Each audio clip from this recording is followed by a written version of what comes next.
할렐루야. 여러분 반갑습니다. 지난 한 주도 여러분 하나님의 은혜 가운데 또 믿음으로 승리하시고 오늘 거룩한 주님의 날을 맞아서 또 예배를 사모하고 또 주실 은혜를 소망하며 또 주님 앞에 나온 여러분에게 살아계신 하나님의 넘치는 은혜와 평강이 여러분의 삶에 늘 함께 하시기를 주님의 이름으로 간절히 축원합니다. 우리 옆에 분과 인사 나눌까요? 하나님은 당신을 사랑하십니다. 잘 나오셨습니다. 사랑하고 축복합니다. 네. 여러분이 복을 빈 만큼 그 축복이 여러분에게 임할 줄로 믿습니다.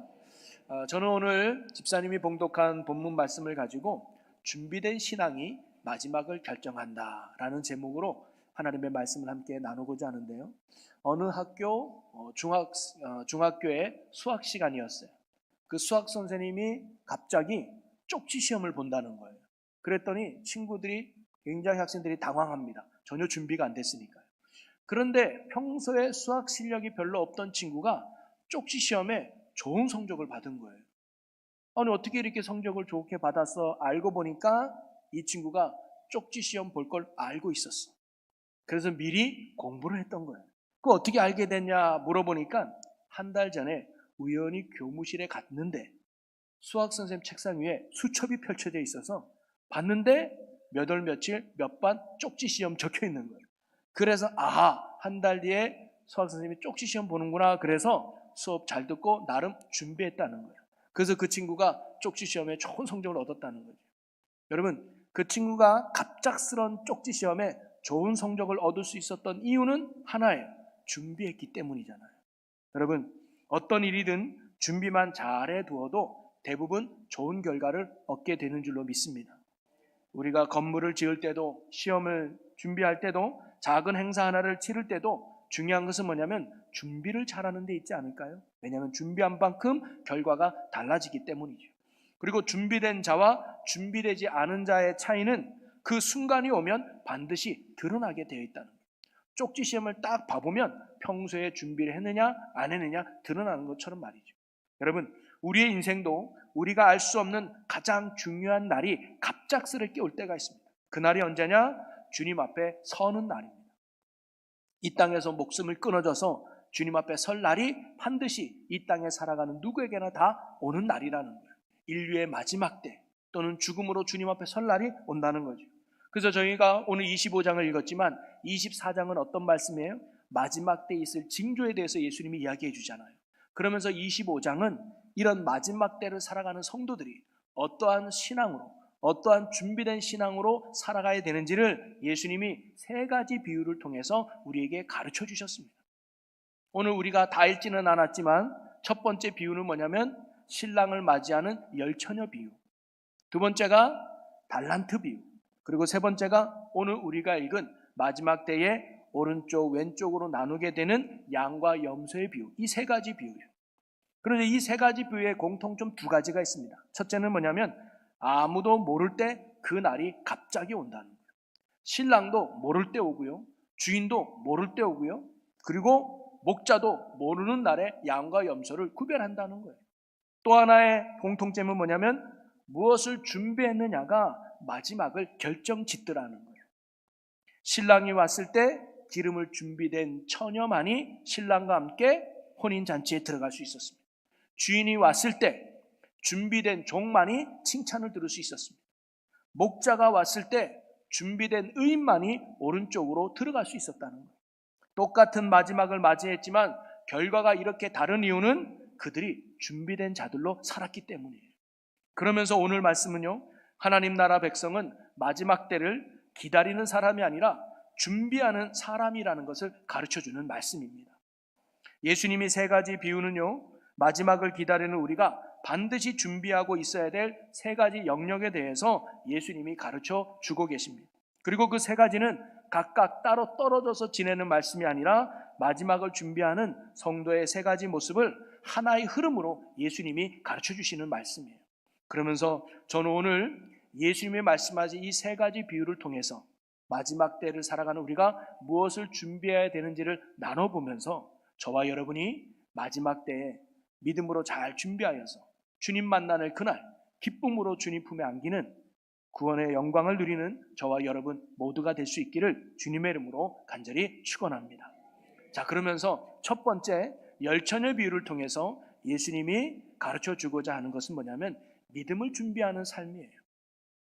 여러분 1절에 보면 그때의 천국은 마치 등을 들고 신랑을 맞으러 나간 열처녀와 같다 하리니 라고 나옵니다. 자, 이 비유를 잘 아시지만 잠깐 설명하면 10명의 처녀가 있어요. 이건 신부는 아니에요.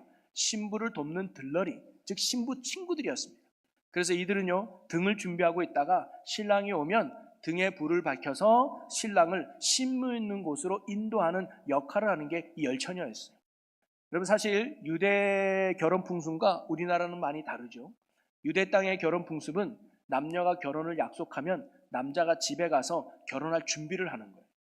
그 준비 기간이 짧게는 며칠이 되기도 하고 길게는 1년 가까이 갑니다. 그래서 뭘 준비하느냐? 집도 준비해야 되고 살림살이도 준비해야 되고 그리고 신부를 맞으러 갈 때 신부 집에 들 신부값도 준비해야 돼요. 그래서 이 많은 것들을 준비하다 보면 시간이 오래 걸릴 수도 있어요. 그리고 이 신랑이 오는 날짜는 누가 정하느냐? 신랑의 아버지가 정합니다. 자, 이제 집도 다 준비됐고 충분하니까 이제 아들아 가서 신부를 데려와라 라고 신랑의 아버지가 허락해줘야 신랑이 갈 수 있는 거거든요. 이렇듯 신부 측에서는요 신랑이 언제 신부 집에 올지 몰라요. 그래서 이 열처녀가 마치 신랑이 올 때쯤 알고 등을 준비하고 10명의 처녀가 기다리고 있었던 것 같습니다. 그런데 신랑이 더디 오기 때문에 깜빡 잠이 들었어요. 쉬이 말하면 오늘 온다 그래도 아침에 올지 점심에 올지 저녁에 올지 아니면 밤에 올지 새벽에 올지 몰라요. 지금처럼 통신이 발달되면 카톡이나 전화하겠죠. 자기야 언제 오는 거야? 몇 시에 도착해? 내가 몇 시에 나가면 돼? 알 수 있지만 이때는 전혀 그런 게 없기 때문에 그냥 마냥 기다려야 돼요. 그래서 열처녀도 신랑이 올 줄 알고 등불을 끄고 기다렸지만 깜빡 졸았어요. 그랬더니 소리가 들립니다. 신랑이 왔다. 그러니까 이 열처녀가 갑자기 딱 일어나서 신랑을 맞으려고 불을 켜려고 보니까 5명은 기름이 넉넉히 준비됐어요. 그래서 바로 불을 폈어. 근데 5명은 기름이 없는 거예요. 그래서 기름이 있는 자에게 빌리니까 아이고 빌려줄 수 없어. 우리가 하기에도 부족해. 저 가까운 데 가서 기름을 사가지고 와. 그래서 5명이 기름을 사러 갔어요. 그 사이에 신랑이 온 거예요. 그래서 5명의 처녀가 불을 밝혀서 신랑과 함께 신부집 혼인잔치에 들어갑니다. 그리고 기름을 사러 갔던 5 처녀가 와보니까 이미 문이 닫혀 있었고 이 5명은 결국 혼인잔치에 들어가지 못하게 된다는 거예요. 여러분 오늘 비유에서 10명의 처녀가 신랑을 맞으려고 준비했지만 결과는 완전히 달랐습니다. 5명은 혼인잔치에 들어가서 기쁨을 누렸지만 5명은 절대 들어가지 못하고 바깥 어두운 데서 슬피 울었어요. 이 차이가 어디 있을까요? 등불에 기름을 준비했느냐 안 했느냐의 차이에 있었다는 거예요. 그들이 잠든 것은 문제가 되지 않았습니다. 왜? 10명 다 졸았거든요. 잔 게 중요한 게 아니었습니다. 문제는 깨어났을 때 신랑이 왔을 때 등불을 밝힐 기름이 충분했는가 그렇지 않느냐가 결과에 아주 중요한 차이를 만들어냈다는 거예요. 그래서 기름을 준비하지 못한 5 처녀를 예수님은 미련한 처녀라고 이야기합니다. 그러면서 마지막에 예수님은 이 비유의 결론으로 13절에 이렇게 말씀하셔요. 13절을 같이 읽어볼까요? 그런즉 깨어 있으라 너희가는 그날과 그때를 알지 못하느니라. 바로 예수님께서 열처녀 비유를 통해서 마지막 때를 준비해야 될 성도들이 가져야 될 신앙의 준비는 뭐냐? 깨어 있으라는 거예요. 신랑이 언제 올지 모르기 때문에 깨어 있으라는 거예요. 자, 그러면 깨어 있는다는 건 뭘 의미할까요? 열처녀 비유 속에서 찾아본다면 뭘 준비하고 있어야 돼요? 기름을 준비하고 있어야 되는 거예요. 저는 이것을 믿음의 기름이라고 말하고 싶습니다. 깨어 있으라는 것은 믿음의 기름을 항상 준비하고 있어야 된다는 거예요. 주님이 나를 부르실 마지막 그때에 주님과 함께 천국에 들어갈 구원의 불을 환하게 밝힐 믿음의 기름을 우리가 뭐예요? 늘 준비하고 있어야 된다는 거예요. 기름은요 마지막 순간에 빌릴 수 있는 게 아니었습니다. 이 기름은 바로 개인의 믿음이었기 때문에 나눠줄 수가 없다는 것을 이야기하고 있는 겁니다. 이는 나의 믿음은 누군가가 대신 해줄 수 있는 게 아니에요. 아무리 아버지가 목사고 동생이 목사고 우리 집안의 목사가 20년 30년 돼도 그것 때문에 내가 구원받는 게 아니라는 거예요. 예수님만이 나의 모든 죄를 사하여 주신다는 구속자가 되시는 예수님에 대한 나의 믿음만이 구원의 이유가 된다는 사실입니다. 예수님만이 끊어졌던 하나님과의 관계를 다시 회복시켜주는 유일한 화목제물이 되신다는 믿음, 예수님만이 나를 죽여도 죽지 않는 영원한 생명의 나라로 인도하는 길이요 진리요 생명 되심을 믿는 나의 믿음만이 천국 잔치에 들어가는 유일한 통로가 된다는 거예요. 이 믿음의 기름을 준비한 자만이 하나님이 부르시는 그날 주님과 함께 천국 잔치에 들어가게 되는 줄로 믿습니다. 그러나 미련한 다섯 처녀는 이 기름을 준비하지 못했다고 나옵니다. 여러분, 이들이 기름을 준비하지 못한 이유는 뭘까요? 형편이 어려워서, 돈이 없어서일까요? 아니에요. 기름을 사러 간 것 보면 돈도 충분했던 것 같아요. 그런데 이들이 기름을 준비하지 않은 이유는 뭘까요? 이 정도면 괜찮겠지, 설마 늦게 오겠어 라고 하는 안일함과 게으른 마음 때문이 아니었을까요? 여러분, 오늘 우리가 미련한 다섯 처녀처럼 우리의 신앙이 게으르고 미루는 신앙이 되지 않기를 바랍니다. 설마 지금 예수님이 오시겠어? 설마 내가 지금 죽겠어? 설마 지금 무슨 일이 일어나겠어? 내가 좀 더 내가 살고 싶은 대로, 좀 더 내가 하고 싶은 대로, 좀 더 내가 원하는 삶을 살다가 예수님을 믿어도 늦지 않겠지라고 미루는 순간 예수님이 오실 수 있다는 거예요. 예수님이 우리를 부를 수 있다는 사실입니다. 그래서 예수님은 언제 주님이 너를 부를지 모르니, 언제 네가 이 땅을 끝내고 하나님 곁에 갈지 모르니 오늘의 믿음으로 오늘을 살아가라는 겁니다. 믿음의 기름이 떨어지지 않도록 날마다 말씀의 자리를 지키고, 날마다 기도의 자리에 힘쓰고, 날마다 예배의 자리를 지키면서 믿음의 기름을 준비하라는 거예요. 그래서 오늘 당장 예수님이 나를 불러도 아멘으로 주님 품에 안길 수 있는 기쁨을 누리는 천국 백성으로 살아가라는 거죠. 그것이 오늘 첫 번째 비유를 통해서 마지막 때를 살아가는 성도들이 준비해야 될 것을 가르쳐 주셨습니다. 믿음으로 준비하라는 거죠. 두 번째, 예수님은 달란트 비유를 하셨습니다. 달란트 비유는 우리가 너무나 잘 알죠. 한 주인이 어디 멀리 출퇴할 때 종들에게 각각 5달란트, 2달란트, 1달란트를 맡겼어요. 그리고 주인이 떠나가자 종들이 열심히 가서 장사합니다. 그랬더니 5달란트 받은 자는 5달란트를 남기고, 2달란트 받은 자는 2달란트 남기고, 그런데 1달란트 받은 자는 받은 것을 그대로 땅에 감춰주고 아무런 노력도 하지 않아요. 그리고는 주인이 돌아왔습니다. 그리고 종들을 부릅니다. 그리고는 결산을 합니다. 자, 너희들 얼마를 남겼느냐? 그랬더니 5달란트 받은 자는 5달란트를 남겼습니다. 2달란트 받은 자는 2달란트를 남겼습니다. 그러자 주인이 착하고 충성된 종아, 작은 것에 충성하였으니 더 큰 것을 너에게 맡기겠다면서 그 두 종을 칭찬해요. 자, 그런데 그대로 1달란트를 가져온 종에게는 오히려 주인이 책망하며 이렇게 말합니다. 30절을 읽어볼까요? 이 무익한 종을 바깥 어두운 데로 내쫓으라. 거기서 슬피 울며 이를 갈리라 하니라. 마지막이 달랐습니다. 어떤 종은 칭찬 듣고 축복의 종이 됐지만 어떤 종은 책만 받고 저주받았어요. 이 마지막 결정이 달라진 이유가 어디 있었을까요? 그들의 과정이 준비했느냐 안 했느냐의 차이였습니다.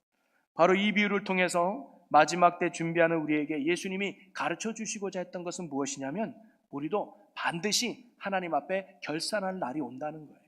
근데 그 결산할 때 하나님이 우리에게 보시는 거, 원하는 게 뭐냐면 내가 얼마를 가졌느냐, 내가 얼마를 가지고 있느냐, 그거를 보시는 것이 아니라 그거 가지고 얼마를 남겼느냐, 충성된 삶을 보신다는 사실입니다.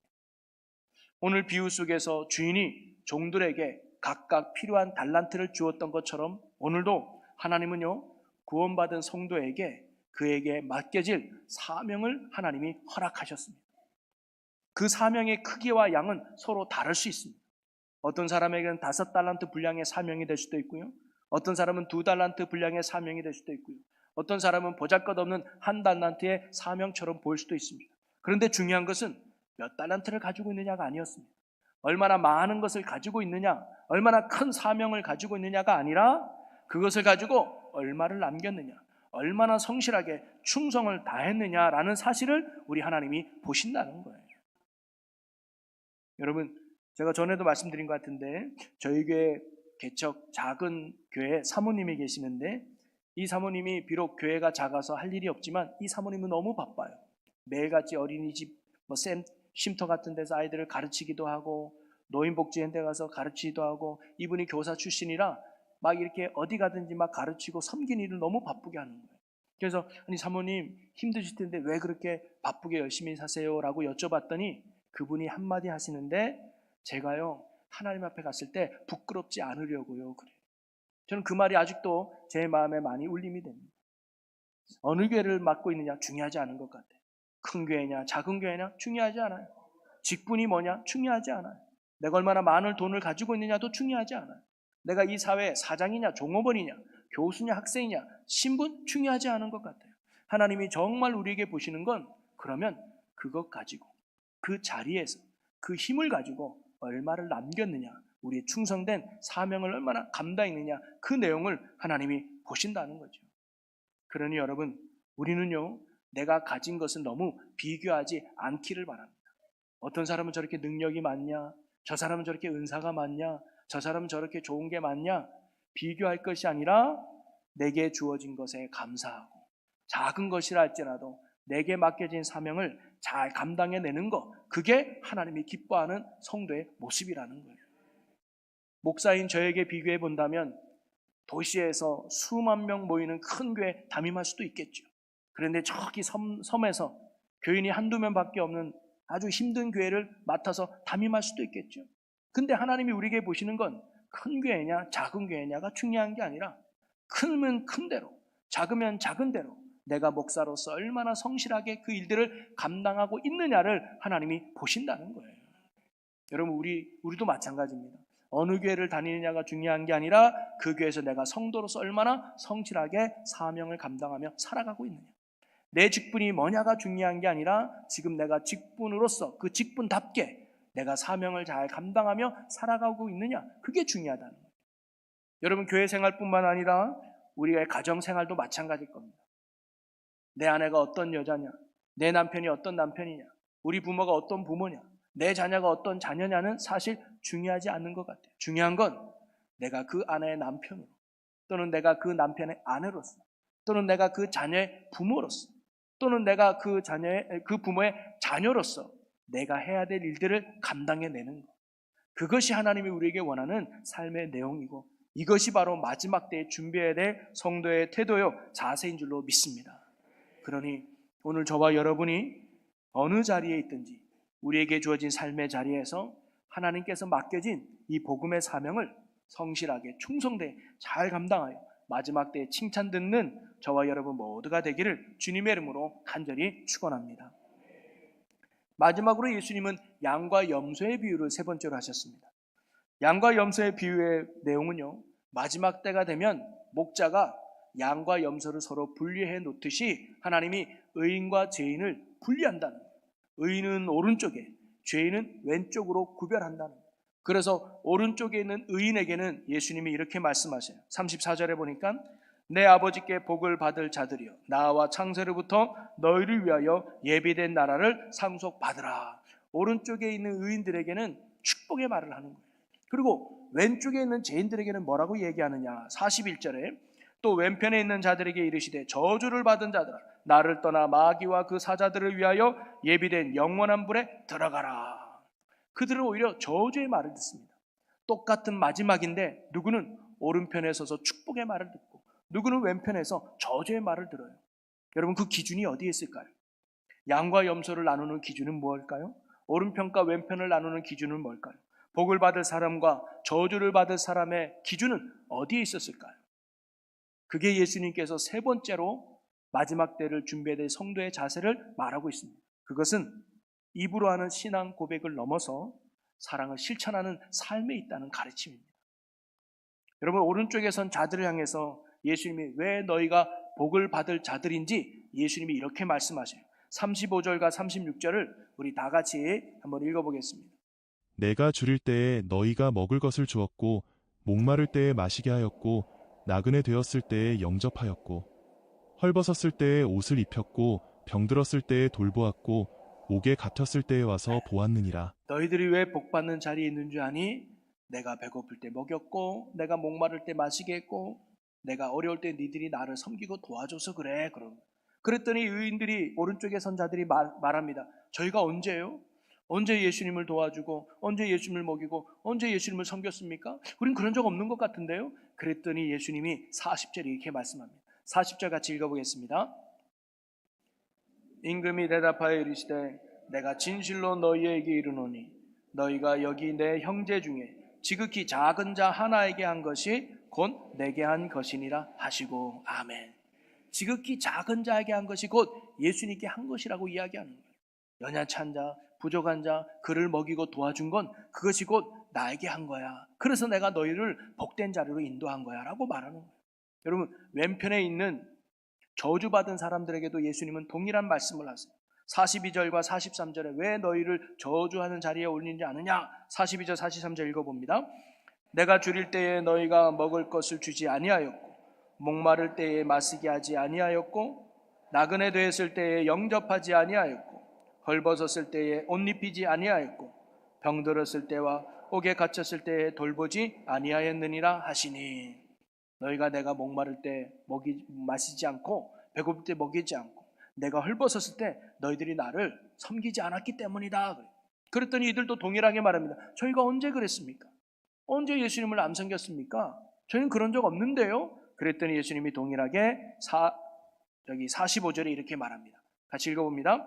이에 임금이 대답하여 이르시되 진실로 너희에게 이르노니 이 지극히 작은 자 하나에게 하지 아니한 것이 곧 내게 하지 아니한 것이니라 하시니라. 아멘. 지극히 작은 자에게 하지 않은 것이 곧 나에게 하지 않은 거야.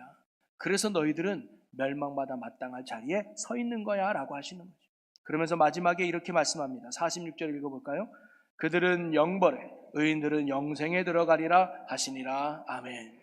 마지막 결정이 누구는 영생의 길로 누구는 영벌의 길로 가겠다는 거예요. 그러면서 이 기준이 뭡니까? 마지막을 결정짓는 준비된 신앙이 무엇입니까? 입술의 신앙 고백이 아니라 사랑의 실천에 있다는 것을 예수님이 오늘 우리에게 가르쳐 주는 거예요. 그렇다고 여러분 신앙 고백이 필요 없단 말이 절대 아닙니다. 성경은 오직 믿음으로 말미암아 구원받는다고 우리에게 명확하게 가르쳐 줍니다. 그러면서 오늘 예수님의 이 비유는 선행이 착한 행실이 구원의 조건이 된다고 말씀하시는 것이 아니라 구원의 결과로서 사랑의 열매를 맺어야 됨을 예수님이 말씀하신 겁니다. 너희들에게 참된 믿음이 있다면, 너희 안에 참된 예수 그리스도가 있다면 이웃을 사랑하며 살아야 된다는 말씀이 오늘 예수님의 가르침이에요. 사랑해서 구원받는 게 아니라 구원받았기 때문에 저와 여러분이 사랑하는 삶을 살아야 된다는 거죠. 하나님의 사랑은 이웃사랑으로 반드시 흘러가야 된다는 말씀입니다.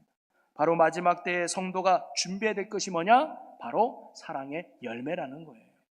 그러니 사랑하는 성도 여러분, 우리의 신앙이 교회 안에서만 머무는 입술의 고백만으로 머무는 신앙이 아니라 삶 속에서 사랑을 실천하고 사랑을 이루어가며 사랑의 열매를 맺어가는 그런 신앙이 오늘 저와 여러분의 신앙이 되기를 주님의 이름으로 간절히 축원합니다. 말씀을 정리하겠습니다. 여러분, 예수님은 오늘 25장에서 마지막 때에 살아가는 우리가 무엇을 준비하며 살아가야 하는지를 예수님은 세 가지 비유를 통해서 우리에게 말씀해 주셨습니다. 그리고 이 세 가지 비유는요, 우리에게 한 가지 분명한 메시지를 던져줍니다. 그게 오늘 제목과 같은 거예요. 준비된 신앙이 마지막을 결정한다는 겁니다. 그러면서 예수님은 우리가 이 마지막 때를 위해서 세 가지를 준비하라고 가르쳐요. 첫째가 뭐예요? 믿음으로 우리는 준비해야 된다는 거예요. 열처녀처럼 신랑이 언제 올지는 모릅니다. 그러나 기름을 늘 준비하고 있으면 신랑이 언제 오든 불을 밝혀서 신랑과 함께 혼인잔치에 들어갈 수 있는 것처럼 우리도 날마다 믿음의 기름을 준비하고 있어야 돼요. 어제의 믿음이 아니라 오늘의 믿음으로, 지금의 믿음으로 우리는 날마다 살아가야 될 줄로 믿습니다. 그래서 신앙의 시제는 항상 오늘이에요. 어제 아무리 잘 믿어도 아닙니다. 내일 앞으로 잘 믿을 것 같아도 그게 중요한 게 아니에요. 주님이 우리에게 보시는 건 언제나 오늘의 믿음입니다. 지금 너가 나를 믿고 있느냐? 지금 너가 나를 의지하느냐? 지금 너가 나를 신뢰하느냐? 오늘의 믿음을 보고 하나님이 우리를 구원해 주시는 겁니다. 그러니 우리가 날마다 오늘의 믿음을 가지고 주님 앞에 흔들림 없는 믿음으로 언제 주님이 우리를 부르듯 아멘으로 주님 품에 안길 수 있는 굳건한 믿음 가운데 살아가는 저와 여러분 모두가 되기를 주님의 이름으로 간절히 축원합니다. 그리고 예수님은 우리가요, 충성으로 준비하며 살아라고 말씀합니다. 달란트 비유처럼 하나님은 예수 믿는 모든 성도에게 각각의 사명을 맡기셨습니다. 분명히 있어요. 우리가 그것을 깨닫지 못할 뿐이죠. 많이 맡기셨든 적게 맡기셨든 양은 상관없습니다. 하나님이 우리에게 보시는 건 양이 아니라 충성이며 결과가 아니라 태도라는 사실입니다.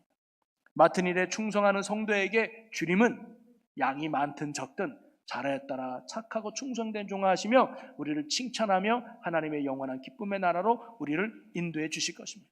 그러니 여러분, 이 땅에 살아가는 동안 구원받은 걸로만 만족하는 것이 아니라 구원받은 은혜와 기쁨을 가지고 하나님께서 맡겨진 복음의 사명이 있다면 그 사명을 이루기 위해서 힘껏 성실하게 충성을 다하여 마지막 때 하나님께 칭찬 듣는 저와 여러분 모두가 되기를 주님의 이름으로 간절히 축원합니다. 그리고 예수님은 마지막 세 번째로 뭐예요? 사랑으로 준비하라고 말씀합니다. 양과 염소의 비유처럼 마지막 날의 기준은 지식이나 입술의 고백이 아니라 지극히 작은 자에게 행한 사랑의 열매로 하나님이 우리를 평가해 준다는 거예요. 왜냐? 지극히 작은 자에게 행한 것이 곧 주님께 행한 것이기 때문이죠. 그러면서 믿음의 기름이 있는 사람이 곧 사명을 가지고 살아가는 사람, 사명을 가지고 사는 사람이 결국 사랑의 열매를 맺게 되는 것입니다. 그래서 25장 이 세 비유는 각각 떨어진 별도의 비유가 아니라 마지막을 준비하는 성도에게 주시는 한 가지 메시지의 말씀이라는 거예요. 너희가 예수 그리스도를 믿는 믿음 안에 날마다 살아가라. 그리고 그런 사람이 사명을 붙들고 살아갈 것이다. 그리고 그 사명은 내 옆에 있는 지극히 작은 자를 사랑하며 사는 것이다. 그것이 마지막 때를 준비하며 사는 성도의 모습이라는 거예요. 사랑하는 성도 여러분, 오늘 예수님께서 우리 주신 말씀은 단순히 그 당시 살아가는 제자들에게만 주신 말씀이 아니라 이 말씀을 듣는 우리에게 주시는 말씀 아니겠습니까? 그러니 우리가 오늘 말씀처럼 오늘의 믿음으로 날마다 예수를 나의 주로 굳게 붙드는 믿음의 기름을 준비하며 사시고, 그리고 우리에게 주어진 작든 크든 사명이 있다면 그것을 충성되이 여기며 성실하게 감당하는 우리가 되고, 그리고 지극히 작은 자를 사랑으로 섬기는 자들이 되어서 예수님이 언제 오시든 부끄럽지 않게 준비된 신앙으로 주님과 함께 천국 잔치, 천국의 기쁨을 누리는 저와 여러분 모두가 되시기를 주님의 이름으로 간절히 축원합니다. 우리 이 시간 기도하겠습니다. 오늘 우리에게 주신 말씀을 붙들고 우리가 함께 결단하며 기도하기를 원하는데요, 주신 말씀이 머리가 아닌 가슴에 새겨지도록, 가슴이 아닌 삶으로 이어질 수 있도록 이 시간 성령님을 의지하며 함께 기도하기를 원합니다. 주님, 마지막 때를 위해 우리가 오늘의 믿음 생활에 힘쓰게 하시고 맡겨진 사명에 충성하게 하시고 사랑의 열매를 맺으며 준비된 자로 살아가게 하여 주시옵소서라고 우리 다 같이 주여 한번 외치고 우리 함께 동선을 기도하겠습니다. 주여, 오 살아계신 하나님, 우리가 마지막 때가 언젠가 우리에게 올 줄 알고 준비된 자로 살아가게 하여 주시옵소서. 하나님, 우리가 믿음 생활에 힘쓰며 믿음으로 준비된 자가 되게 하여 주시고 사명에 충성을 다하며 충성으로 준비하게 하여 주시고 사랑의 열매를 맺으며 사랑으로 준비하는 저희들이 되게 하여 주시옵소서. 아멘. 그리하여 주님께서 오시는 그날 기쁨으로 천국잔치 입고 기쁨으로 칭찬 들으며 기쁨으로 복을 누리는 하나님의 자녀들 되게 하여 주옵소서. 아멘. 주님 이끄심을 감사합니다. 우리에게 큰 믿음 주시고 인도하여 주시옵소서. 아멘. 할렐루야. 사랑과 은혜가 풍성하신 아버지 하나님, 오늘도 우리에게 주신 말씀으로 우리의 영혼을 깨우쳐 주시니 감사합니다. 주님, 우리가 마지막 날을 두려움이 아니라 준비된 믿음으로 맞이하는 자 되게 해 주시옵소서. 그러기 위해 믿음의 기름이 떨어지지 않도록 날마다 말씀과 기도와 예배의 자리를 지키며 믿음으로 사는 우리가 되게 하여 주시옵소서. 우리에게 맡겨진 사명을 날마다 기억하게 하시고 누구와 비교하거나 불평하지 않고 충성되이 감당하는 성실한 삶을 살아가는 우리 주의 성도들이 되게 하여 주시옵소서. 그리고 또한 지극히 작은 자 하나에게 한 것이 곧 주님께 한 것임을 잊지 말고 오늘도 우리 앞에 세워주시는 이웃을 사랑으로 섬기며 사는 우리 모두가 되게 하여 주시옵소서. 그리하여 우리의 삶에 사랑의 열매가 가득한 자로 살아가게 해 주옵소서. 주님 다시 오시는 그날까지 믿음과 충성과 사랑으로 준비된 성도로 굳게 살아가게 하여 주옵소서. 우리를 위해 다시 오실 우리 주 예수 그리스도의 이름으로 기도합나이다. 아멘.